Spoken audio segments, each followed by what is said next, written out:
because it's too fundamental to give it a title. I'm going to talk about what there is. Now, the first thing, though, that we have to do is to get our perspectives with some background about the basic ideas which, as Westerners living today in the United States, influence our everyday common sense, our fundamental notions about what life is about. And there are historical origins for this which influence us more strongly than most people realize. Ideas of the world which are built into the very nature of the language we use and of our ideas of logic and of what makes sense altogether. And these basic ideas I call myth, not using the word myth to mean simply something untrue, but to use the word myth in a more powerful sense. A myth is an image in terms of which we try to make sense of the world. Now, for example, a myth in a way is a metaphor. If you want to explain electricity to someone who doesn't know anything about electricity, you say, well, you talk about an electric current. Now, the word current is borrowed from rivers. It's borrowed from hydraulics. And so you explain electricity in terms of water. Now, electricity is not water. It behaves actually in a different way, but there are some ways in which the behavior of water is like the behavior of electricity. And so you explain it in terms of water. Or if you're an astronomer and you want to explain to people what you mean by an expanding universe and curved space, you say, well, it's as if you had a black balloon, and there are white dots on the black balloon, and those dots represent galaxies. And as you blow the balloon up, uniformly, all of them grow and grow farther apart. But you're using an analogy. The actual universe is not a balloon with white dots on it. So in the same way, we use these sort of images to try and make sense of the world, and we at present are living under the influence of two very powerful images, which are, in the present state of scientific knowledge, inadequate. And one of our major problems today is to find an adequate, satisfying image of the world. Well, that's what I'm going to talk about. And I'm going to go further than that, not only what image of the world to have, but how we can get our sensations and our feelings in accordance with the most sensible image of the world that we can manage to conceive. All right, now, the two images which we have been working under for 2,000 years and maybe more are what I would call two models of the universe. And the first is called the ceramic model, and the second, the fully automatic model. The ceramic model of the universe is based on the book of Genesis, from which Judaism, Islam, and Christianity derive their basic picture of the world. And the image of the world in the book of Genesis is that the world is an artifact. It is made. As a potter takes clay and forms pots out of it, or as a carpenter takes wood and makes tables and chairs out of it. Don't forget, Jesus is the son of a carpenter, and also the Son of God. So the image of God and of the world is based on the idea of God as a technician, potter, carpenter, architect, who has in mind a plan and who fashions the universe in accordance with that plan. So basic to this image of the world is the notion, you see, that the world consists of stuff, basically. Primordial matter, substance, stuff, as pots are made of clay. Now, clay by itself has no intelligence. Clay does not of itself become a pot, although a good potter may think otherwise. Because if you were a really good potter, you don't impose your will on the clay. You ask any given lump of clay what it wants to become, and you help it to do that. And then you become a genius. But the ordinary idea I'm talking about is that simply clay is unintelligent. It's just stuff. And the potter imposes his will on it and makes it become whatever he wants. And so in the book of Genesis, the Lord God creates Adam out of the dust of the earth. In other words, he makes a clay figurine, and then he breathes into it, and it becomes alive. Because the clay becomes informed. By itself it is formless, it has no intelligence, and therefore it requires an external intelligence and an external energy to bring it to life and to put some sense into it. And so in this way, we inherit a conception of ourselves as being artifacts, as being made, and it is perfectly natural in our culture for a child to ask its mother, how was I made? Or who made me? And this is a very, very powerful idea, but for example, it is not shared by the Chinese or by the Hindus.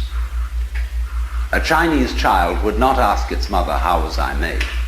A Chinese child might ask its mother, how did I grow? Which is an entirely different procedure from making. You see, when you make something, you put it together, you arrange parts, or you work from the outside to the in, as a sculptor works on a stone, or as the potter works on clay. But when you watch something growing, it works in exactly the opposite direction. It works from the inside to the outside. It expands, it burgeons, it blossoms, and it happens all over itself at once. In other words, the original simple form, say, of a living cell in the womb, progressively complicates itself. And that's the growing process, and it's quite different from the making process. But we have thought historically, you see, of the world as something made the idea being that trees, for example, are constructions, just as tables and houses are constructions. And so there is, for that reason, a fundamental difference between the made and the maker. And this image, this ceramic model of the universe, originated in cultures where the form of government was monarchical, and where, therefore, the maker of the universe was conceived also at the same time in the image of the king of the universe. King of kings, Lord of lords, the only ruler of princes, who dost from thy throne behold all dwellers upon earth. I'm quoting the Book of Common Prayer. And so all those people who are oriented to the universe in that way feel related to basic reality as a subject to a king. And so they are on very, very humble terms in relation to whatever it is that works all this thing. I find it odd in the United States that people who are citizens of a republic have a monarchical theory of the universe. Because we are carrying over from very ancient Near Eastern cultures the notion that the Lord of the universe must be respected in a certain way. People kneel, people bow, people prostrate themselves. Because, and you know what the reason for all that is, that nobody is more frightened of everybody else than a tyrant. He sits with his back to the wall and his guards on either side of him. And he has you face downwards on the ground because you can't use weapons that way. When you come into his presence, you don't stand up and face him because you might attack. And he has reason to fear that you might because he's ruling you all. And the man who rules you all is the biggest crook in the bunch. Because he's the one who's succeeded in crime. The other people are pushed aside because the criminals, the people we lock up in jail, are simply the people who didn't make it. So naturally, the real boss sits with his back to the wall and his henchmen on either side of him. And so when you design a church, what does it look like? Catholic church with the altar as it used to be. It's changing now because the Catholic religion is changing. But the Catholic church has the altar with its back to the wall at the east end of the church. And there the altar is the throne, and the priest is the chief vizier of the court, and he is making obeisance to the throne in front, but there is the throne of God, the altar. And all the people are facing it and kneeling down. And a great Catholic cathedral is called a basilica, from the Greek basileus, which means king. So a basilica is the house of a king. And the ritual of the Catholic Church is based on the court rituals of Byzantium. A Protestant church is a little different, but basically the same. The furniture of a Protestant church is based on a judicial courthouse. The pulpit. The judge in an American court wears a black robe. He wears exactly the same dress as a Protestant minister. And everybody sits in these boxes. Like there's a jury box, there's a box for the judge, there's a box for this, a box for that. And those are the pews in an ordinary kind of colonial type Protestant church. So both these kinds of churches, which have an autocratic view of the nature of the universe, decorate themselves, are architecturally constructed in accordance with political images of the universe. One is the king and the other is the judge, Your Honor. There's sense in this. When in court you have to refer to the judge as Your Honor, it stops the people engaged in litigation from losing their tempers and getting rude. There's a certain sense to that. But when you want to apply that image to the universe itself, to the very nature of life, it has limitations. For one thing, the idea of a difference between matter and spirit. This idea doesn't work anymore. Long, long ago, physicists stopped asking the question, what is matter? They began that way. They wanted to know, what is the fundamental substance of the world? And the more they asked that question, the more they realized they couldn't answer it. Because if you're going to say what matter is, you've got to describe it in terms of behavior. And that is to say, in terms of form, in terms of pattern. You tell what it does. You describe the smallest shapes of it that you can see. Do you see what happens? You look, say, at a piece of stone, and you want to say, well, what is this piece of stone made of? Well, you take your microscope, and you look at it, and instead of just this block of stuff, you see ever so many tinier shapes, little crystals.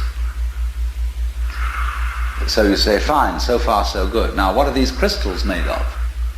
And you take a more powerful instrument, and you find that they are made of molecules. And then you take still more powerful instruments to find out what the molecules are made of, and you begin to describe atoms, electrons, protons, mesons, all sorts of subnuclear particles. But you never arrive at the basic stuff, because there isn't any. what happens is this. Stuff is a word for the world as it looks when our eyes are out of focus. Fuzzy. Stuff, the idea of stuff is that it's undifferentiated as some kind of a goo. And when your eyes are not in sharp focus, everything looks fuzzy. When you get your eyes into focus, you see a form, you see a pattern. But when you want to change the level of magnification and go in closer and closer and closer, you get fuzzy again before you get clear. So every time you get fuzzy, you go through thinking there's some kind of stuff there. But when you get clear, you see a shape. And so all that we can talk about is patterns. We never can talk about the stuff of which these patterns is supposed to be made, because you don't really have to suppose that there is any. It's enough to talk about the world in terms of pattern. It describes anything that can be described. And you don't really then have to suppose that there is some stuff which constitutes the essence of the pattern in the same way that clay constitutes the essence of pots. Clay, and so for this reason, you don't really have to suppose that the world is some kind of helpless, passive, unintelligent junk which an outside agency has to inform and make it into intelligent shapes. So the picture of the world in the most sophisticated physics of today is not formed stuff, potted clay, but pattern. A self-moving, self-designing pattern. A dance. And we haven't yet, our common sense as individuals hasn't yet caught up with this. Well now, in the course of time, in the evolution of Western thought, the ceramic image of the world ran into trouble and changed into what I call the fully automatic model or image of the world. In other words, Western science was based on the idea that there are laws of nature. And it got that idea from Judaism and Christianity and Islam. That, in other words, the potter, the maker of the world, in the beginning of things, laid down the laws. And the law of God, which is also the law of nature, is called the Logos. And in Christianity, the Logos is the second person of the Trinity, incarnate as Jesus Christ, who thereby is the perfect exemplar of the divine law.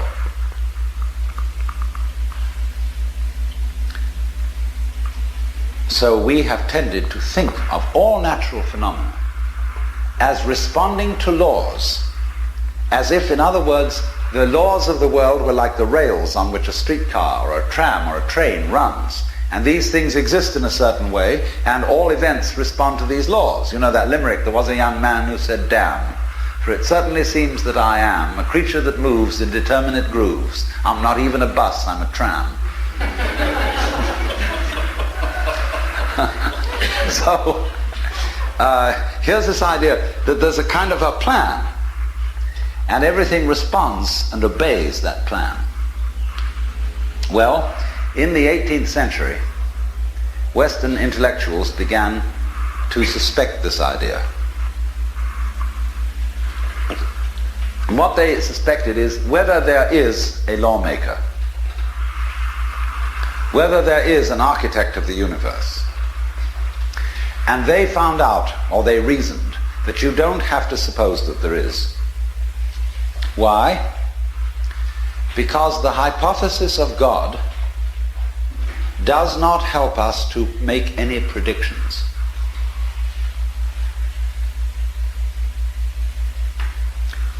Nor does it In other words, let's put it this way. If the business of science is to make predictions about what's going to happen, science is essentially prophecy. What's going to happen? By studying the behavior of the past and describing it carefully, we can make predictions about what's going to happen in the future. That's really the whole of science. And to do this, and to make successful predictions, you do not need God as a hypothesis, because it makes no difference to anything. If you say everything is controlled by God, everything is governed by God, that doesn't make any difference to your prediction of what's going to happen. And so what they did was simply drop that hypothesis. But they kept the hypothesis of law. Because if you can predict, if you can study the past and describe how things have behaved, and you've got some regularities in the behavior of the universe, you call that law. Although it may not be law in the ordinary sense of the word, it's simply regularity. And so what they did was they got rid of the lawmaker and kept the law. And so they conceived the universe in terms of a mechanism. Something, in other words, that is functioning according to regular, clock-like mechanical principles. Newton's whole image of the world is based on billiards. The atoms are billiard balls, and they bang each other around. And so your behavior, every individual therefore is defined as a very, very complex arrangement of billiard balls being banged around by everything else. And so behind the fully automatic model of the universe is the notion that reality itself is, to use the favorite term of 19th century scientists, blind energy. In, say, the metaphysics of Ernst Haeckel and T.H. Huxley, the world is basically nothing but energy. Blind, unintelligent force. And likewise, in parallel to this, in the philosophy of Freud, the basic psychological energy is libido, which is blind lust. And it is only a fluke. It is only as a result of pure chances that, resulting from the exuberance of this energy, there are people with values, with reason, with languages, with cultures, and with love. Just a fluke. Like, 1,000 monkeys typing 1,000 typewriters for 1,000,000 years will eventually type the Encyclopedia Britannica. And of course, the moment they stop typing the Encyclopedia Britannica, they will relapse into nonsense. And so in order that that shall not happen, because you and I are flukes in this cosmos, and we like our way of life, we like being human, if we want to keep it, say these people, we've got to fight nature, because it'll turn us back into nonsense the moment we let it. And so we've got to impose our will upon this world as if we were something completely alien to it from outside. And so we get a culture based on the idea of the war between man and nature. And we talk about the conquest of space, the conquest of Everest, and the great symbols of our culture are the rocket and the bulldozer. The rocket.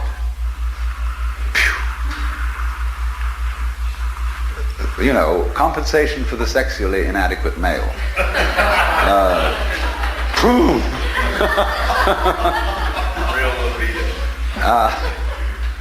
So we're going to conquer space. We're in space already, way out.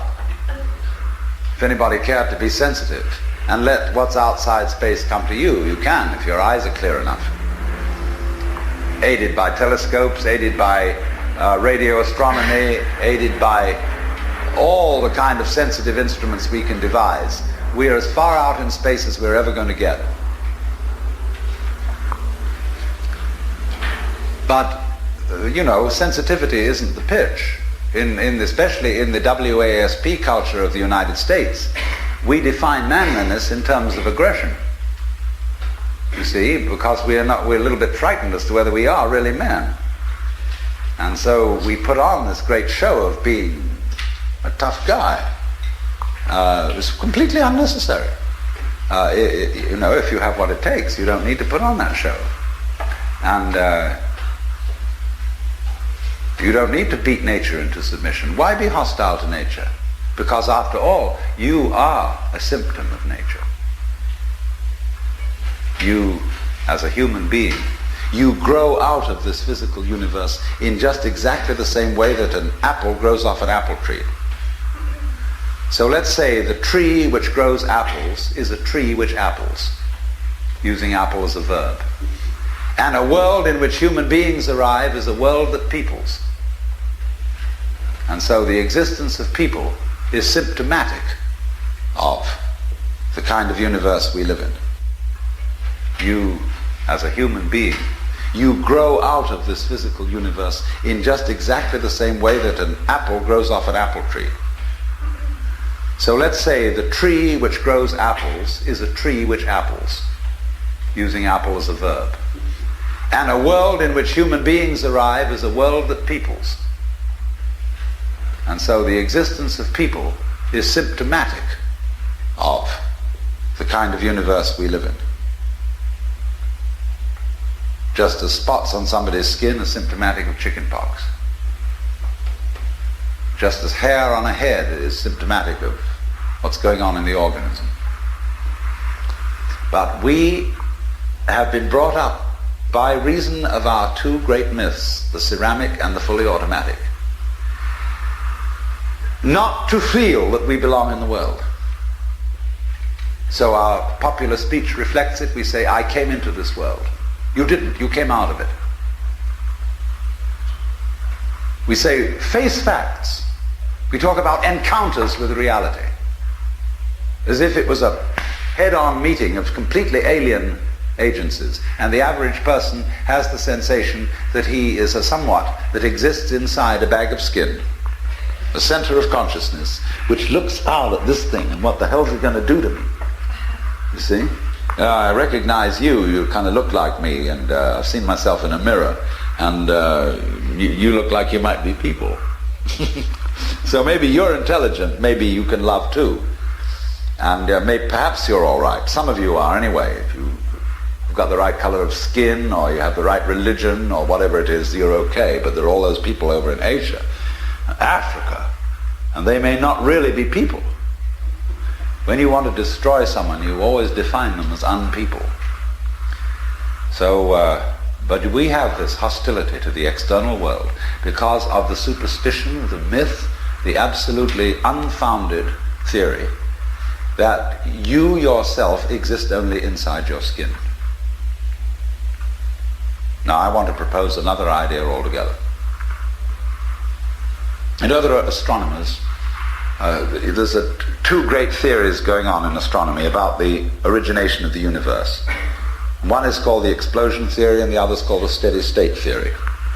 The steady state people say there never was a time when the world began.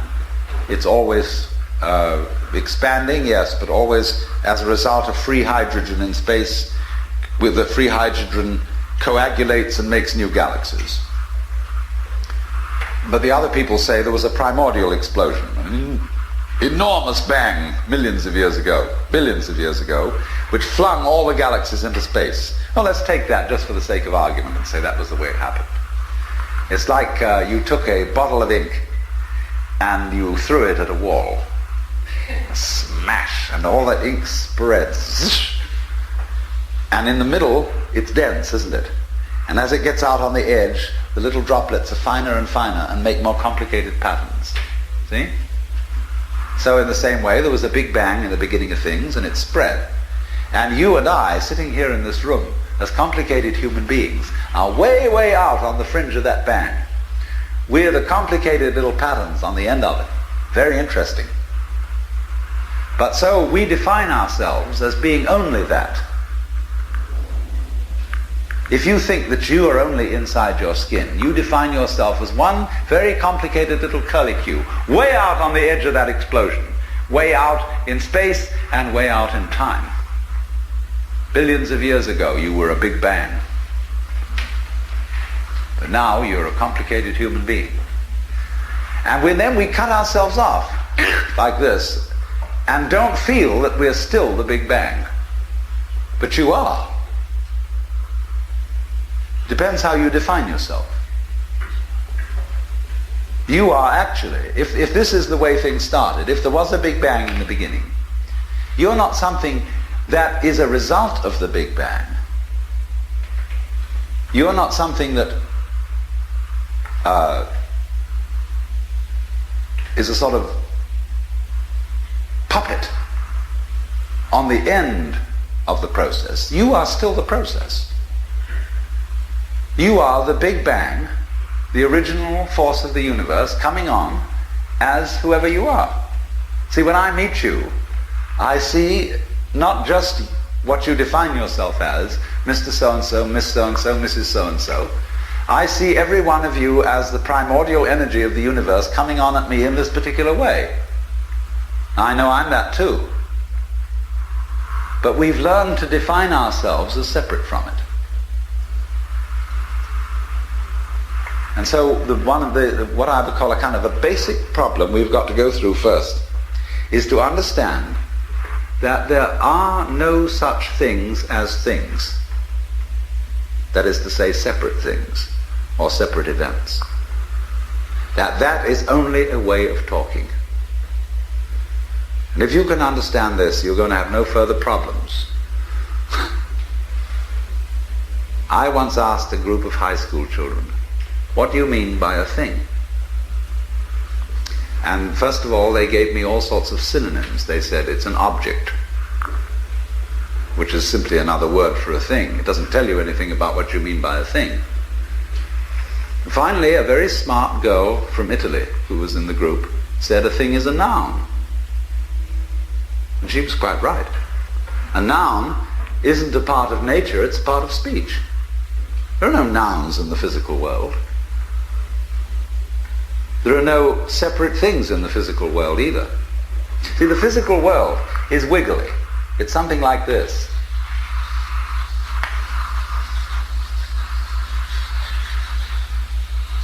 Maybe that's a cloud. But clouds, mountains, trees, people are all wiggly. And only when human beings get working at things, they build buildings in straight lines and try and make out that the world isn't really wiggly.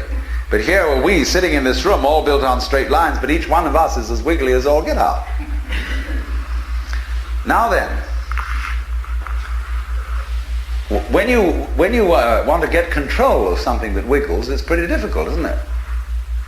You try and pick up a fish in your hands and the fish is wiggly and it slips out. What do you do to get hold of the fish? You use a net. And so the net is the basic thing we have for getting hold of the wiggly world. And so if you want to get hold of this wiggle, you've got to put a net over it. You see?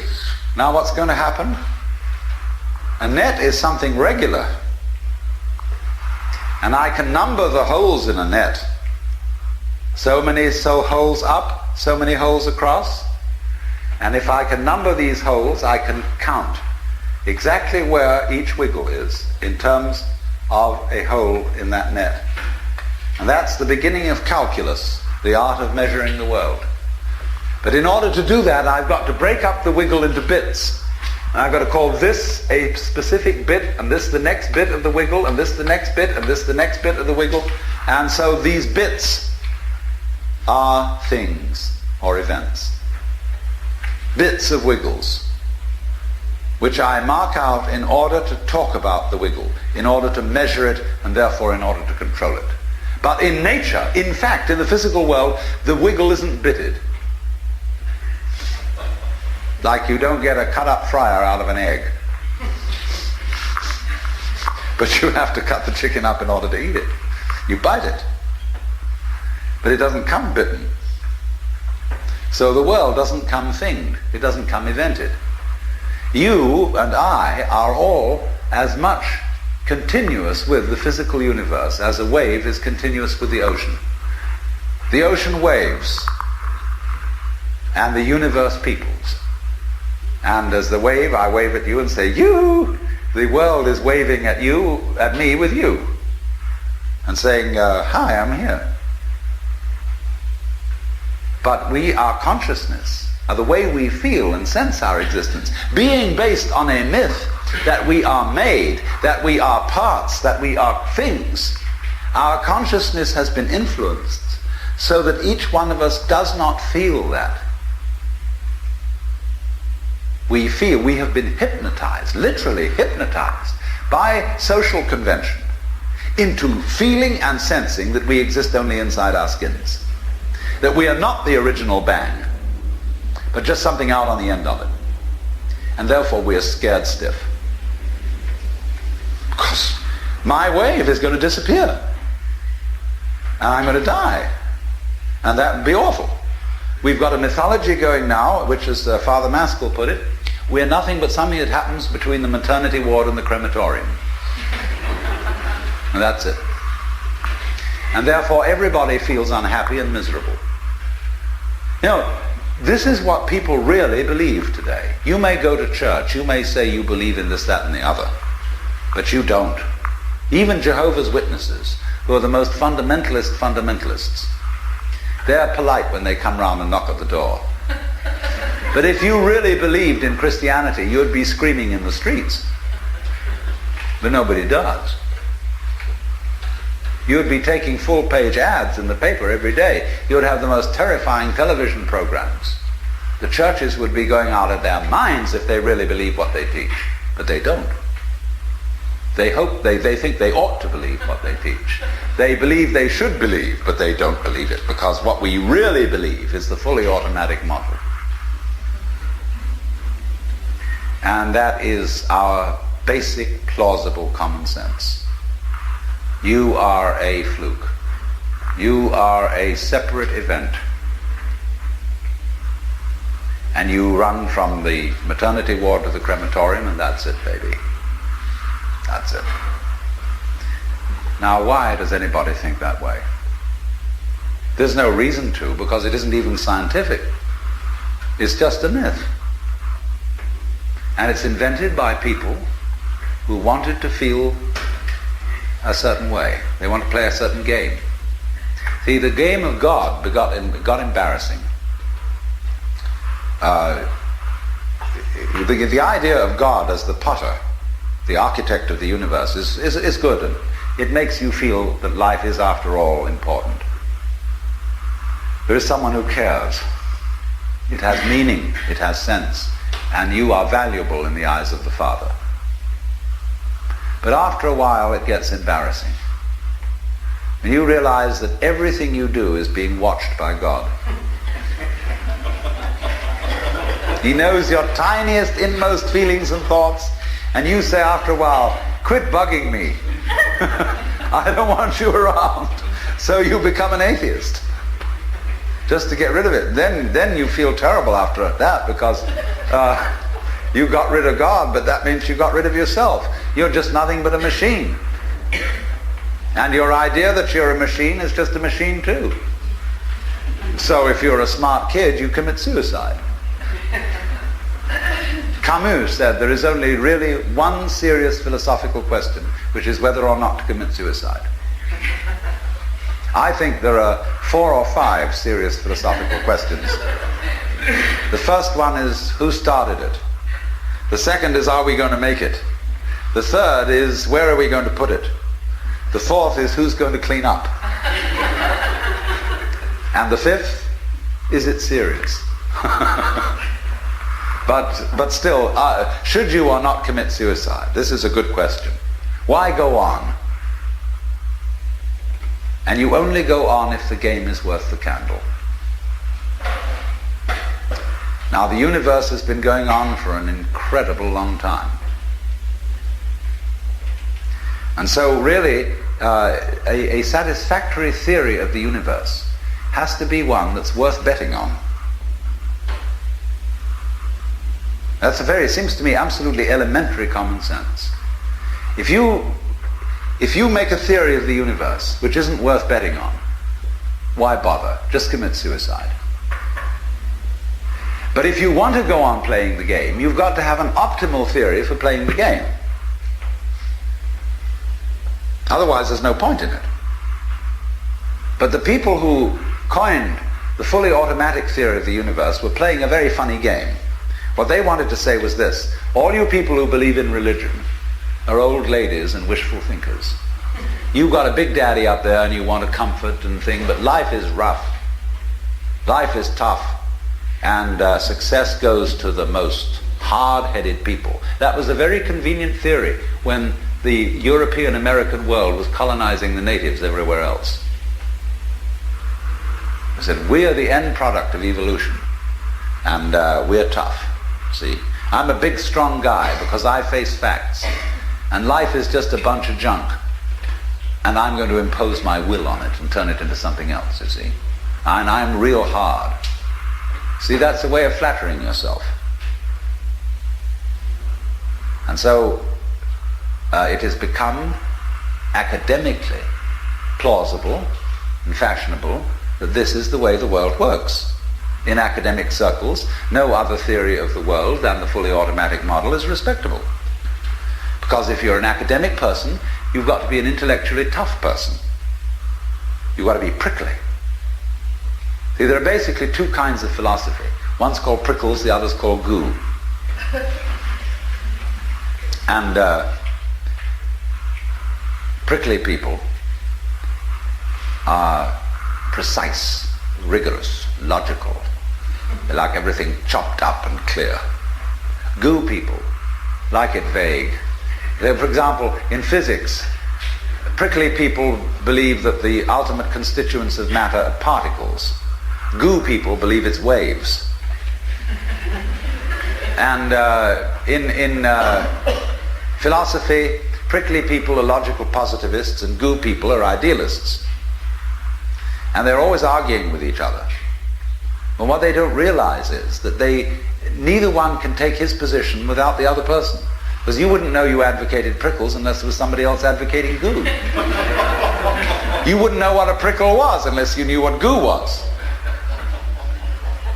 Because life is not either prickles or goo, it's gooey prickles and prickly goo. And they go together like back and front, male and female.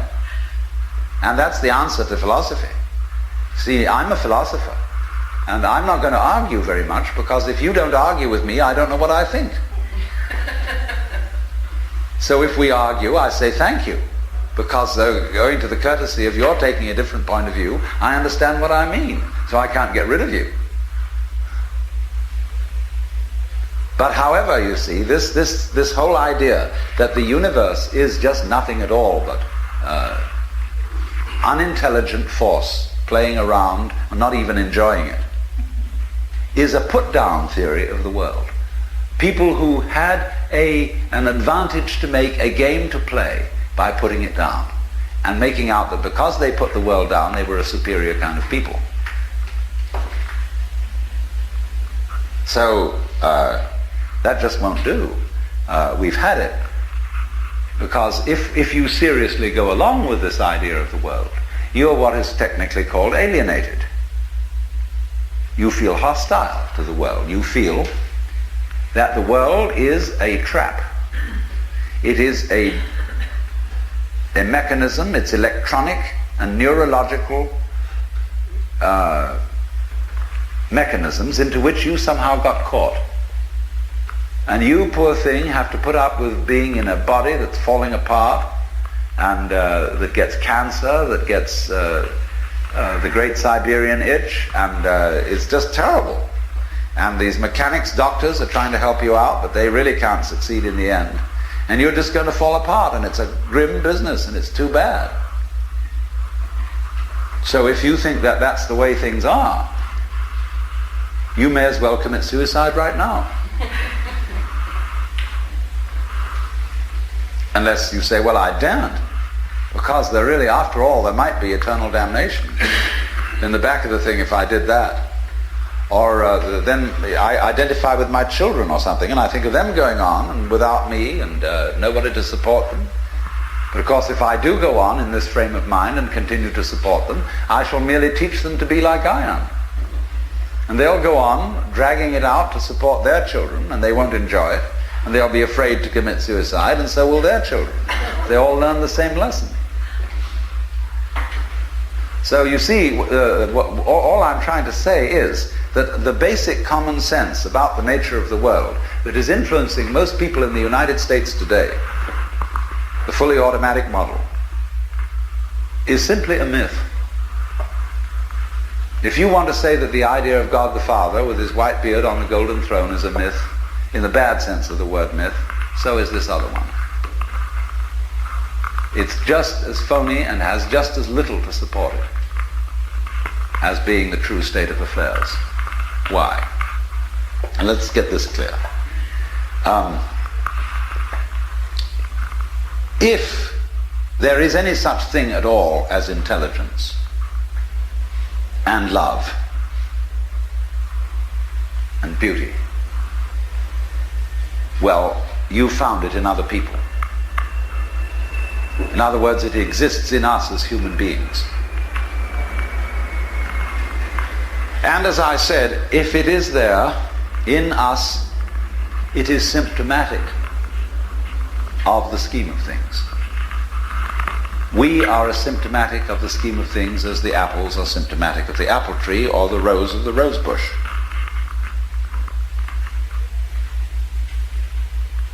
The earth is not a big rock infested with living organisms, any more than your skeleton is bones infested with cells. The earth is geological, yes, but this geological entity grows people. And our existence on the earth is a symptom of the solar system and its balances, as much as the solar system in turn is a symptom of our galaxy, and our galaxy in its turn is a symptom of the whole company of galaxies. Goodness only knows what that's in. But you see, when as a scientist you describe the behavior of a living organism, you try to say what a person does. It's the only way in which you can describe what a person is. Describe what they do. Then you find out that in making this description, you cannot confine yourself to what happens inside the skin. In other words, you can't talk about a person walking unless you start describing the floor. Because when I walk, I don't just dangle my legs in empty space. I move in relationship to a room. And so in order to describe what I'm doing when I'm walking, I have to describe the room. I have to describe the territory. So in describing my talking at the moment, I can't describe this just as a thing in itself, because I'm talking to you. And so what I'm doing at the moment is not completely described unless your being here is described also. So if that is necessary, if in other words, in order to describe my behavior, I have to describe your behavior and the behavior of the environment, it means that we've really got one system of behavior. That what I am involves what you are. I don't know who I am unless I know who you are. And you don't know who you are unless you know who I am. There was a wise rabbi once said, if I am I because you are you, and you are you because I am I, then I am not I and you are not you. In other words, we are not separate. We define each other. We're all backs and fronts to each other. You know, you can't, for example, have two sticks. You lean two sticks against each other and they stand up because they support each other. Take one away and the other falls. Or you know, Ballantine beer trademark, also a symbol of the Holy Trinity, where there are three interlocked rings. If you pull one out, the other two separate. They interdepend. And so in exactly that way, we and our environment and all of us and each other are interdependent systems. We know who we are in terms of other people. We all lock together. And this is, again and again, the serious scientific description of how things happen. And